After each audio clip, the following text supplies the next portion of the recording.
ఇది పిఠాపురం నియోజకవర్గంలో మీరందరూ అడుగుతున్నట్టుగా నిన్న కూటమి అభ్యర్థి పవన్ కళ్యాణ్ గారు ప్రచారం ప్రారంభించడం జరిగింది. ఆ సందర్భంగా ఇక్కడ కొన్ని వ్యాఖ్యలు చేయడం జరిగింది పిఠాపురం నియోజకవర్గం గురించి. పిఠాపురం నియోజకవర్గంలో ఎక్కడా కూడా మత విద్వేషాలు కానీ, మత కలహాలు కానీ, ఆలయాలని ఇబ్బంది పెట్టడం కానీ ఇలాంటివి ఎప్పుడూ జరగవు. అందరూ అన్నదమ్ముల్లా ఐక్యంగా కలిసి ఉంటారు. అన్నిటికీ సంబంధించి వందలాది సంవత్సరాలు చరిత్ర కలిగిన ఇక్కడ సంస్కృతి సాంప్రదాయాలు ప్రత్యేకమైన మరి టెంపుల్స్ చరిత్ర ఉన్న ప్రాంతం ఇది. ఎన్నో ప్రాంతాల నుంచి ఇప్పుడు బీబీ ఉరుసు జరుగుతుంది బషీర్ బీబీ దగ్గర. అక్కడ మతాలకు అతీతంగా కులాలకు అతీతంగా లక్షలాది మంది వచ్చి వెళ్తారు. ఎప్పుడు ఇన్ని సంవత్సరాలను మేము చూస్తున్నాం, చిన్న సంఘటన లేదు. అలాగే పాదగయ క్షేత్రంలో శివరాత్రికి దగ్గర 2-2.5 లక్షల మంది వచ్చి భక్తులు అన్ని ప్రాంతాల నుంచి, రాష్ట్రంలో ఉన్న అన్ని ప్రాంతాలు, దేశంలో ఉన్న అన్ని ప్రాంతాల నుంచి వచ్చి భక్తులు దర్శనం చేసుకెళ్తారు. ఎప్పుడు ఏమీ ఇబ్బంది అవ్వలేదు. అలాగే దసరాకి మహిళలు వేలాది మంది మహిళలు వచ్చి కుంకుమ పూజలు చేసుకుని వెళ్తారు. ఎప్పుడు ఏమీ అవ్వలేదు. లేని అన్ని పిఠాపురం నియోజకవర్గానికి అంటగట్టాలని యూత్కి ఏమో రెచ్చగొట్టి ఎవరో డబ్బులు పంచుతున్నారు, ఎవరో ఎక్కడో పెట్టేశారు, ఎవరెవరో వచ్చేసారు, ఇవన్నీ అక్కర్లేని అన్ని అబద్ధాలన్నీ కూడా చెప్పడం అనేది అస్సలు కరెక్ట్ కాదు. దయచేసి అలాంటివన్నీ కూడా మానేయండి. పిఠాపురం నియోజకవర్గం సౌమ్యమైన నియోజకవర్గం.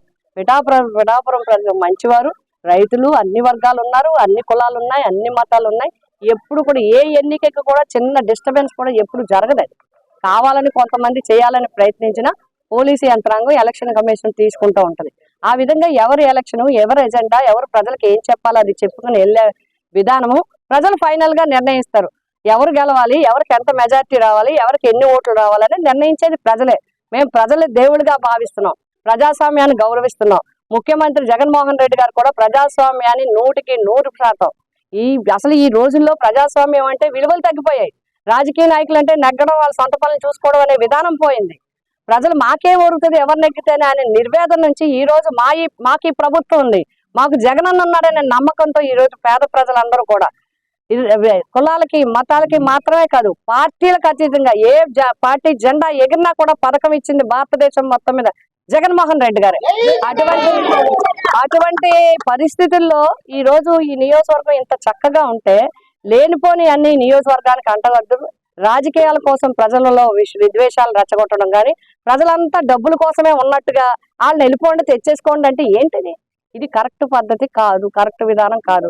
దయచేసి నేను కోరుతున్నాను, ప్రతిపక్షాలు ఎవరైనా మాతో సహా మేమందరం ప్రజలకి ఏం చేసామో చెప్తాం, ఏం చేయబోతామో చెప్తాం, ఏం చేయగలుగుతామో చెప్తాం. ఈ ప్రజలకి ప్రాంతాల వారీగా, ఏ గ్రామాల వారీగా ఏ సమస్యలు ఉన్నాయో పరిష్కరించడానికి చూస్తాం. అదేవిధంగా మొత్తంగా పిఠాపురం నియోజకవర్గ అభివృద్ధికి రైతులకు కానీ, మత్స్యకారులకు కానీ, చేనేతలకు కానీ, అన్ని ఓసీ వర్గాలకు కానీ, బీసీ వర్గాలకు కానీ, అన్ని వర్గాలకి ఏ విధంగా న్యాయం చేయాలో సంక్షేమ పథకాలు, అభివృద్ధి పథకాలు, జాబ్ కానీ, ఉద్యోగస్తులు కానీ, యువతకి కానీ అన్ని వర్గాలకి దయచేసి మేమందరం కూడా చేస్తామని చెప్తాం. మీరు కూడా అలా చెప్పండి. అంతేగాని పిఠాపురం నియోజకవర్గంలో ఉండే శాంతి భద్రతలకు విఘాతం కలిగించొద్దు. పిఠాపురం నియోజకవర్గ ప్రజల్ని డబ్బులకి ఎదురు చూసే వాళ్ళుగా చేయొద్దు. ఓటర్ మహాశైలందరికీ కూడా మేము విజ్ఞప్తి చేస్తున్నాం, ఎవరు ఏం మాట్లాడుతున్నారో గ్రహించి మీరు నిర్ణయం తీసుకోమని కోరుతాం. మీరు ఒక విధానం చూశారు, భారతదేశం మొత్తం మీద ఎక్కడా లేనట్టుగా జగన్మోహన్ రెడ్డి గారు ఒక విధానం పెట్టారు. గతంలో కమిటీలు వచ్చి సొంత కమిటీలు వేసుకొని ఆ కమిటీల ద్వారా నచ్చిన వారికి ఇచ్చి అర్హత ఉన్న వాళ్ళని పక్కన పెట్టడం, మరి అందులో డబ్బులు చేతులు మారడం, సిఫార్సులు చేయటం, అర్హత ఉన్న వాళ్ళని పక్కన పెట్టడం, పార్టీల విధంగా గ్రూపుల విధంగా పెట్టి పథకాలు ఎవరికి కూడా నిజమైన అర్హులకు అందకుండా చేసే విధానానికి స్వస్తి చెప్పి ఇంటి మీద ఏ పార్టీ జెండా ఎగిరినా కూడా అర్హత ఒక్కటే ప్రాధాన్యతగా పథకాలు ఇచ్చింది ఆంధ్రప్రదేశ్ రాష్ట్రంలో ఒక్క జగన్మోహన్ రెడ్డి గారు మాత్రమే. దానికోసం ఒక వ్యవస్థనే ఏర్పాటు చేశారు. ఒక వ్యవస్థను ఏర్పాటు చేసి ఇస్తే వాలంటీర్ల మీద ఎన్ని రకాలుగా వాళ్ళని కించపరిచే విధంగా వాలంటీర్ వ్యవస్థను చెప్పడం అయిపోయింది. తర్వాత కరోనా వచ్చిన తర్వాత వాలంటీర్ ఇంపార్టెన్స్ ఏంటనేది తెలిసింది. వాలంటీర్స్ అందరూ కింద అంగన్వాడీలు కానీ, ఆశా వర్కర్లు కానీ, ఏఎన్ఎంలు కానీ, కింది స్థాయిలో ఉండే వాళ్ళందరూ కోఆర్డినేట్ చేసుకుని వాళ్ళందరూ కలిసి కరోనాను ఎదుర్కొన్నారు. అలాగే ఇప్పుడు అందరికీ కూడా ఇంటి మంచాల మీద ఎంతమంది ఉన్నారో మీకు తెలుసా? కదలలేని వాళ్ళు. ఆ వ్యక్తి వచ్చి పంచాయతీకి వచ్చి పెన్షన్ తీసుకోవాలంటే 2 వ్యక్తులు సాయం చేయాలి.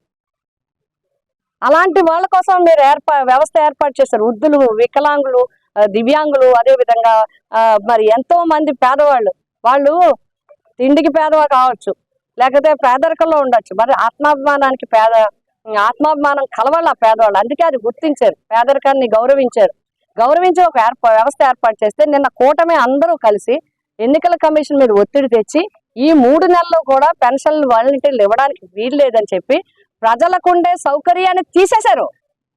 ప్రజలకు ఎవరైనా సౌకర్యం పెంచుతారు, ప్రజలకుండే సౌకర్యాన్ని తీసేయడం అనేది చాలా అన్యాయం. ఇది చాలా అన్యాయం. మీకు ప్రజాస్వామ్యం పట్ల విలువే ఉంది? ప్రజల గురించి మాట్లాడే హక్కు ఎక్కడుంది అని అడుగుతున్నాను నేను. ఎండాకాలం అందరూ వెళ్ళి ఏప్రిల్ తీసుకోవాలి, మే తీసుకోవాలి, జూన్ తీసుకోవాలి. జూన్ 4 తర్వాత రిజల్ట్ వచ్చి అన్ని వచ్చేదాకా ఎలక్షన్ కోడ్ ఉంటుంది. అంటే ఈ 3 నెలలు ఎండల్లో ప్రజలు బయటకు వెళ్ళిపోవాలి మీకోసం. ఇది న్యాయమా? ప్రజలే నిర్ణయించుకోవాలి. ఈరోజు ప్రతి ఒక్కరూ నిన్న వచ్చింది న్యూస్ పొద్దున్నే, అప్పుడే అందరూ కూడా వృద్ధులు అందరూ కూడా మా జగనన్న ఇంటికి తెల్ల కోడి కోయకుండా వాలంటీర్ ఇంటికి వచ్చి మాకు ఇచ్చేవాడు. ఈ రోజు మేము రోడ్డును పడి వీధిన పడి మేము వెళ్ళాలా అని చెప్పి వాళ్ళే ప్రశ్నిస్తారు. మీరే అడగండి, వాళ్ళ రెస్పాన్సే చెప్తారు.